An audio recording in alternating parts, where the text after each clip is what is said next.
Muraho neza nshuti zacu, ni François Official nkuko bisanzwe. Uyu munsi twabategura ikiganiro ku gusenga n'umumaro wo gusenga. Turibaza muri iki kiganiro ngo ese abantu basenga bate? Ese gusenga bifitiye umumaro ki umuntu? Ikindi turibaza ngo ese abasenga n'abakirisitu gusa? Abasenga mu izina rya Yesu nibo basenga cyangwa hari ubundi buryo bwinshi bwo gusenga kandi umuntu akaba yakwegerana n'Imana akaganira nayo binyuze mu buryo bwiwe bwite bwo gusenga? Ntimucikwe n'iki kiganiro rero nshuti bavandimwe, ariko mbere na mbere turabibutsa gukora subscribe. Niba utari wakora subscribe, kora subscribe kuri François Official. Niba warayikoze kandi likinga ibiganiro byacu, ukore comment ndetse n'ibigukundira ukore like. Turabashimiye cyane. Rero turavuga ku gusenga nkuko tumaze kubivuga. Mu by'ukuri abakristo turabizi ko muri Bibiliya handitse ngo gusenga no guhumeka k'umukirisitu, nkuko byanditswe mu rwandiko Paulo yandikiye aba Tesalonike, urwandiko rwa mbere. Gusenga rero ni uburyo bwo guhumeka k'umukirisitu, nkuko tubibona mu rwandiko Paulo yandikiye aba Tesalonike, nyine urwandiko rwa mbere ibice 5 umurongo wa 17. Rero gusenga ni ikiganiro umuntu agirana n'Imana akaganira. Iyo dusenga tuba twumva ko Imana turi kumwe nayo, iri hagati muri twebwe, iri iruhande rwacu. Tuyiganiriza nkuko tuganiriza papa, nkuko tuganiriza mama mu rugo, nkuko tuganiriza abana, nkuko tuganiriza ababyeyi. Rero gusenga ni ikiganiro hagati y'umwana na se.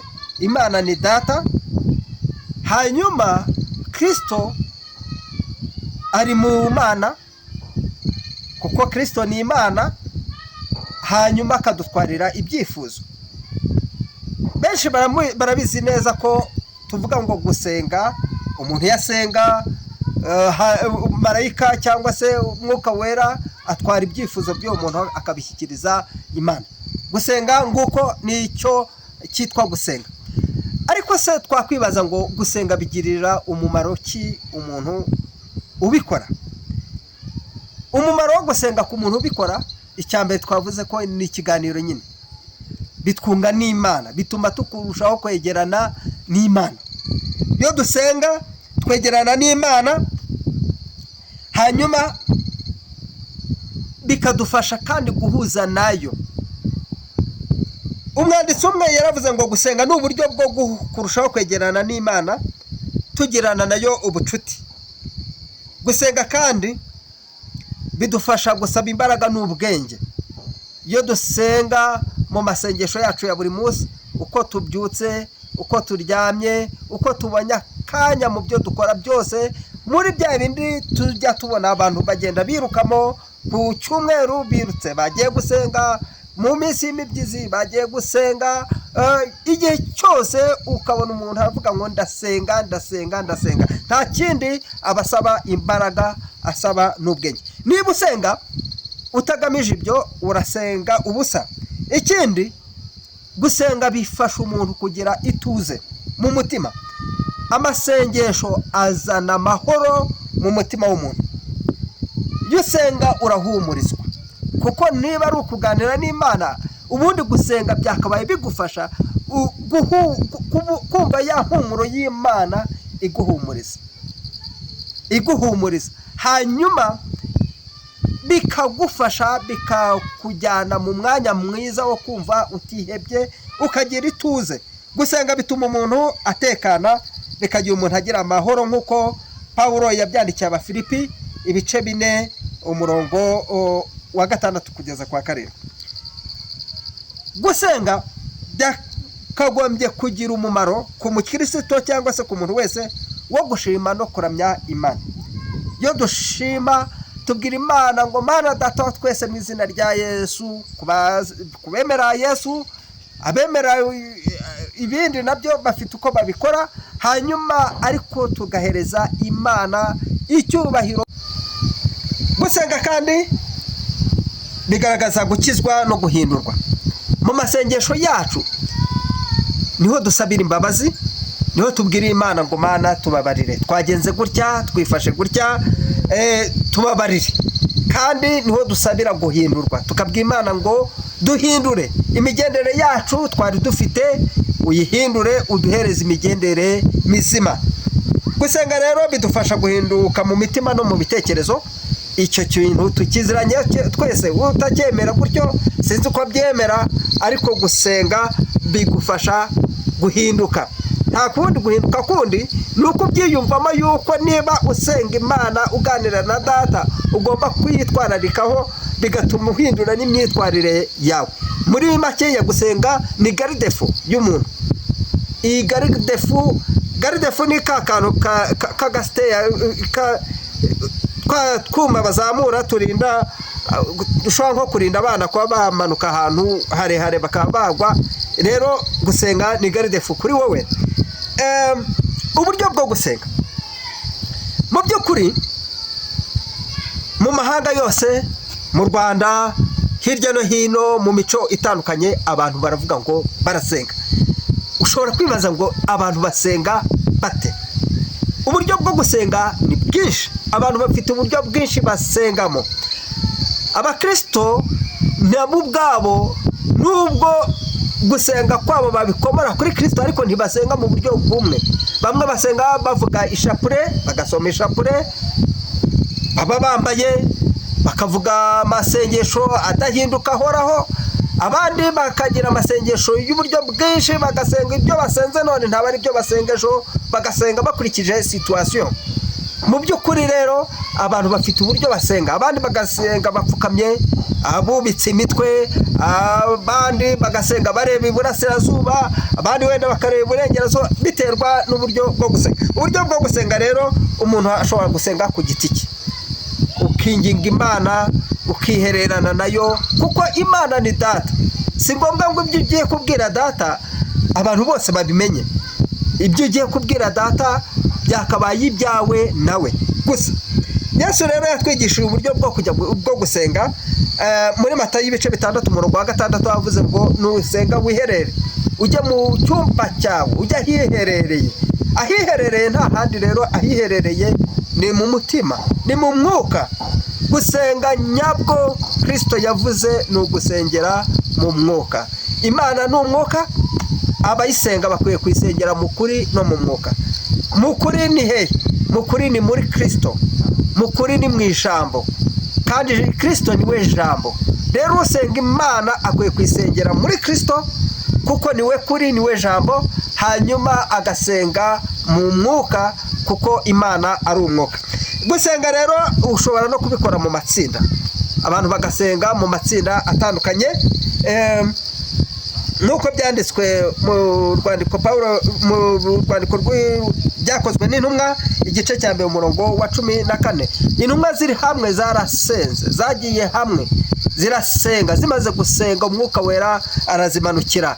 Rero ushobora gusengera mu itsinda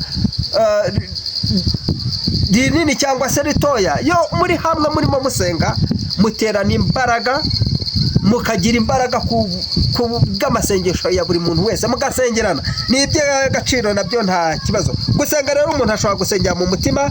Gusenga bidakorwa n'amagambo gusa, ahubwo bigakorwa mu mutima, imbere mu myumvire. Uri kugenda wasenga, wicaye wasenga, uri mu kazi wasenga, uryamye wasenga, igihe cyose wasengera iwawe mu mutima, kuko amasengesho yo mu mutima ikiza cyayo ntabwo Satani ashobora kuyabona. Nta buryo Satani yakugeragereza mu byo wavuze mu gihe wasenze, nta muntu ubyumva. Rero gusengera mu mutima ni iby'ingenzi cyane. Ibi byakozwe na Nehemiya ubwo yasengaga, cyangwa se Abisirayeli, mu gitabo cya Nehemiya ibice 2 umurongo wa 4.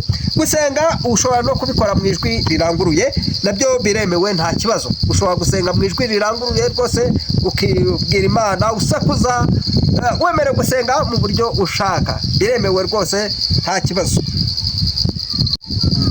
Hari abantu benshi bavuga ngo gusenga ntabwo umuntu ashobora gusengera mu mwuka ngo bikunde. Gusengera mu mwuka birashoboka, gusengera mu mwuka birashoboka. Iyo urebye urwandiko Pawulo yandikiye Abaroma 8:26 yabigishije uburyo bwo gusenga mu mwuka. Byaba byiza usengeye mu mwuka. Hari abantu bajya bavuga ngo umwuka ntabaho, ariko umwuka abaho, kuko umwuka ni Imana. Ni Imana ubwayo imanuka ikamanuka muri iyo shusho y'umwuka wera. Rero iyo wuzuye uwo mwuka ugasengera muri uwo mwuka birafasha cyane. Ese wakwibaza ngo umuntu udasenga ntabwo asubizwa? Mu by'ukuri iki kibazo cyakomeye, ariko abantu benshi bajya bitiranya gusubizwa k'umuntu, kuba wabona ubukire wari ukennye. Abantu benshi bakabyitiranya no gusenga. Kuba wakira no gusenga biratandukanye. Ntabwo ubukire, amafaranga, ubutunzi bituruka mu masengesho. Ahangaha benshi barabeshya bakavuga ngo umuntu udasenga akize, ubutunzi bwaba yarabukuye kwa Satani. Oya, ubutunzi buva mu maboko, mu by'umuntu yakoze, ni mu mitekerereze, uko utekereza, uko ibintu byawe ubikora. Gusenga icyo bigufasha nabwo ntabwo navuga yuko bitazana imigisha, bizana imigisha, ariko kandi ntabwo imigisha yose ituruka mu gusenga gusa. Udasenga rero wakwibaza ngo ntabwo asubizwa. Igisubizo kiraha kiravuga ngo Imana ni nyir'ububasha, ishobora guhereza umuntu umugisha mu buryo butandukanye, kandi ikawuhereza abantu batandukanye. Rero imigisha n'ubugingo ifite ubushobozi bwo kubiduhereza tutanabisabye, kuko izuba rivira beza n'ababi. Ibi ngibi turabisanga mu butumwa bwiza uko bwanditswe na Matayo 5:45. Gusenga rero nibwo buryo bwemewe n'Imana bwo gusaba no gusubizwa, ariko si ibyo bivuze ko ari cyo gisubizo gihamye. Yakobo mu bice 4 by'igitabo cya Yakobo, cyangwa se urwandiko rwa Yakobo, umurongo wa 2 aravuga ngo nimubona kuko mudasaba. Rero munyihanganire, ibyo tudafite tukwiriye kubisaba Imana, ariko kandi nutasubizwa ntabwo uzavuga ko wasenze nabi, cyangwa se ari uko udakijijwe, cyangwa se utameze gusenga. Ushobora gusubizwa cyangwa se ntusubizwe. Udasenga rero ashobora kubona ibintu by'ubuzima busanzwe mu isi, akabona ubukire, agakira, akamererwa neza. Ntabwo gusenga aricyo cyerekana ko Imana yagusubiza ikaguha ubukire cyangwa ubutunzi runaka ukeneye. Oya, kuko ibyiza biva mu gusenga si biboneka ku mubiri gusa, ibyinshi ni bigomba kuboneka mu buryo bw'umwuka. N'uburyo bw'umwuka cyane. Gusenga umumaro w'amasengesho ni ukuduhuza na Data, kandi Data ni Imana. Mu mateka y'abantu rero wakwibaza ngo ese abantu bose basenga mu buryo bumwe nk'uko twabivuze? Nitukajye ducirana imanza. Ntabwo abantu bose basenga mu buryo bumwe, abantu basenga mu buryo butandukanye, uko ukwemera kwabo kuri. Muvandimwe, ukwiriye kubaha mugenzi wawe mu buryo bwose asenga, kandi ntugahatire mugenzi wawe kujya mu myemerere yawe y'imisengere, kubera ko buri muntu wese afite uburyo asenga. Abakirisitu bafite uburyo basenga mu madenomination atandukanye, uko denominations zigiye zimeze. Amatorero ya Katolika, amatorero ya Kipantekote bagiye bafite uburyo basenga. Buri wese akwiriye kubaha umwe n'undi uko akwiriye gusenga. Abayuda bafite uburyo bwabo bwo gusenga. Mu kwizera kwabo rero basengaga Uwiteka, cyangwa se Yawe, cyangwa se Jehova, niryo zina ry'Imana Abisirayeli bitagaho.